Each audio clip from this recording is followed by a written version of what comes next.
இப்போது புதிய அறிமுகம் ஆச்சி ஹோட்டல் சாம்பார் 50 கிராம் ரூபாய் 20 மட்டுமே. அதிமுக முதற்கட்ட வேட்பாளர் பட்டியல் வெளியிடப்பட்டிருக்கிறது. இதில் 20 முன்னாள் அமைச்சர்களுக்கு வாய்ப்பு வழங்கப்பட்டிருக்கிறது. இது பற்றி பேசுவதற்காக நம்மோடு மூத்த பத்திரிகையாளர் திரு சுவாமிநாதன் இணைந்திருக்கிறார். திரு சுவாமிநாதன், திமுகவை ஒப்பிடுகையில் கூட்டணி பேச்சு இது எல்லாமே கடைசியில் தொடங்கினாங்க. இப்போ ஆனால் தொடர்ச்சியாக தேர்தல் அறிக்கை ஆகட்டும், வேட்பாளர் பட்டியல் ஆகட்டும், அதிமுக களத்துல முந்துதா? உங்களுடைய பார்வை என்ன? முதற்கட்ட வேட்பாளர் பட்டியல் அண்ணா திராவிட முன்னேற்ற கழகம் களத்தில் வேகம் காட்டுகிறார்கள். வழக்கமாகவே அவர்களுக்கு ஒரு வலுவான கட்டமைப்பு இருக்கிறது. அந்த கட்டமைப்பினுடைய அடிப்படையில ஏற்கனவே கிராம பகுதிகளிலும் ஒரு பக்கம் வேலைகள் தொடங்கியிருக்காங்க. நீங்க கடந்த ஒரு 15 நாட்களுக்கு முன்பாகவே எடப்பாடி பழனிசாமி அவர்கள் 5 வாக்குறுதிகளாக கொடுத்திருந்தார். அதுவே ஒரு முதல்கட்ட தேர்தல் அறிக்கையை நம்ம எடுத்துக்கலாம். அதற்கு பின்பு ஒரு தேர்தல் அறிக்கையை கொடுத்ததாக இருக்கலாம், விரைந்து தேர்தல் பிரிட்ஜ் உள்ளிட்ட வாக்குறுதிகளை கொடுத்ததாக இருக்கலாம். அதற்கு பின்பு கூட்டணி கட்சிகளை ஒரே நாள்ல அமர வைத்து பெரிய கட்சிகளாக இந்த கூட்டணியில் இருக்கக்கூடிய அமமுக, கிட்டத்தட்ட அங்க இருக்கக்கூடிய பாரதிய ஜனதா கட்சி, பாட்டாளி மக்கள் கட்சி எல்லாம் அண்ணா திராவிட முன்னேற்ற கழக அலுவலகத்திற்குள்ளாக வைத்தே ஒரு பேச்சுவார்த்தை நடத்தி உடனடியாக ஒரே நாள்ல தொகுதி பங்கீடை சமன் செய்ததா இருக்கலாம். அதனுடைய அடுத்த கட்டமா இன்னைக்கு வேட்பாளர்களுடைய முதல் பட்டியல் சற்றேறக்குறைய முன்னாள் அமைச்சர்கள் பலருடைய பெயர்கள் மீண்டும் இடம்பெற்றிருக்கிறது. சோ அந்த அடிப்படையில் அதிமுக களத்தில் வேகம் காட்டுறாங்கன்னு நம்ம எடுத்துக்கலாம். திமுக கூட்டணியை பொறுத்தவரை நேற்று வரையிலும் தொகுதி உடன்பாடுகள் என்பதே போய்கொண்டிருந்தது.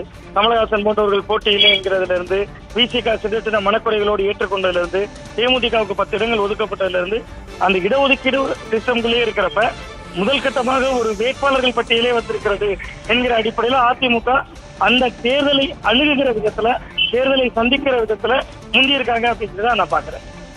இல்ல, களத்துல பர்செப்ஷன் வைஸ் அதிமுக முன்னிலை வகிக்கணும் அப்படிங்கிறதுக்காக முதற்கட்டமா வேணா வெறும் 23 பேர் பட்டியல தான் வெளியிட்டிருக்காங்க. அது களத்துல நாங்க முன்னணியில இருக்கோம் அப்படிங்கறத காண்பிக்கிறதுக்கான யுக்தியா அது? நிச்சயமா அப்படியே நம்ம பார்க்கலாம். என்னன்னா, நீங்க இன்னைக்கு தொடர்ச்சியாக விஜய் போன்ற புதிய சக்திகள் வந்திருக்காங்க. அப்ப தாவேக்கா தொடர்ந்து ஒரு விஷயத்தை பேசி வர்றாங்க. களத்துல திமுகவுக்கும் தாவேக்காவுக்கும் இடையில தான் போட்டிங்கிறாங்க. பட் தாவேக்கா முகம் இன்னும் தேர்தல் வேலைகள்ல பெரிய முஸ்தீப்பு காட்டல. அப்ப திமுகவுக்கு இணையாக ரேஸ்ல இருக்கிறதா அண்ணா திமுக தான் அப்படிங்கக்கூடிய காட்ட வேண்டிய தேவையும் இன்னைக்கு இருக்கல. களம் 5 முனை போட்டியாக இருக்கிறது. நம்ம ராமதாஸ் அவர்கள், சசிகலா அவர்கள் ஒரு அணி என்று எடுத்துக்கொண்டால் கூட 5 முனை போட்டியாக இருக்கிறது. இந்த 5 முனை ரேஸ்ல கூர்மையா நாங்க தான் இருக்கோம் அப்படிங்கறத காட்ட வேண்டிய தேவையும் இருக்கு அண்ணா திமுகவுக்கு. அதனாலதான் முதல்ல தேர்தல் அறிக்கை வெளியாகிறது. அடுத்த கட்டமாக நீங்கள் கேட்டதை போல அந்த எண்ணிக்கை வேண்டுமானால் 25க்கு குறைவாக இருக்கலாம். இது முதல் கட்ட பட்டியல் தான். இன்னும் அடுத்தடுத்தான பட்டியல்கள் வெளியாகும். ஸோ அப்ப இன்னைக்கு நல்ல நாள், நல்ல நேரம் இதெல்லாம் பார்ப்பாங்க அண்ணா திமுகவை பொறுத்தவரை. ஒரு சென்டிமெண்ட் அடிப்படையிலும் அப்படி பார்த்திருக்கலாம். இது களத்துல இது உங்களுக்கு திமுகவுக்கு எதிர் அண்ணா திமுக தான், அண்ணா திமுகவுக்கு எதிர் திமுக தான் அப்படிங்கக்கூடிய ஒரு நரேட்டிவ்க்கு இது பயன்படும். அந்த வகையில் இது அதிமுக அணுகியிருக்காங்க அப்படின்னு தான் பாக்குறேன். அறிவிக்கப்பட்ட அனைத்து வேட்பாளர்களே 20 பேர் முன்னாள் அமைச்சர்கள். இன்னும் சொல்ல போனா மாவட்ட ரீதியா மாவட்ட செயலாளர் பதவி முக்கியமான முகமா பார்க்கப்படக்கூடியவர்களா இருக்காங்க. அப்படிங்கிறப்ப இன்னும் பாஜக கூட எந்தெந்த தொகுதிகள் அப்படிங்கறத தொகுதியை கண்டறியறதுல இன்னும் இறுதியாகல அப்படிங்கன்னு எடுத்துக்கலாமா? அவன் நிச்சயமாக அதுல சில கருத்து முரண்கள் இருக்கலாம். அது இன்னும் தாமதமாகும். 1 நாள் 2 நாள் கூட தாமதமாகலாம்.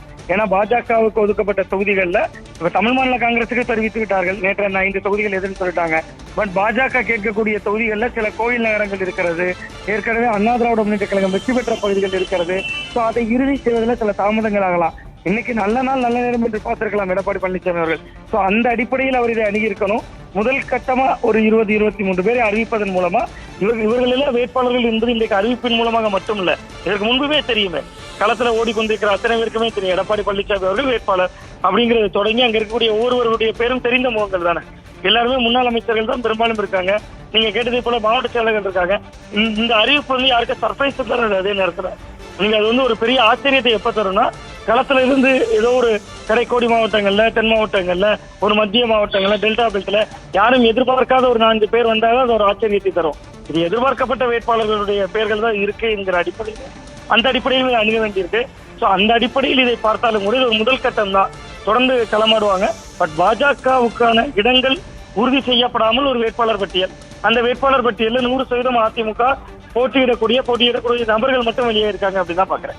இல்ல, எடுத்து வைக்கக்கூடிய முதலடியே பலமா இருக்கணும் அப்படிங்கறத காண்பிக்கிறதுக்காக இப்ப முன்னாள் அமைச்சர்கள் எல்லாருமே பிரபலமானவர்கள், மக்களுக்கு பரிச்சயமானவர்கள், ஏற்கனவே பலமுறை தேர்தலில் களமிறங்கியவர்கள்.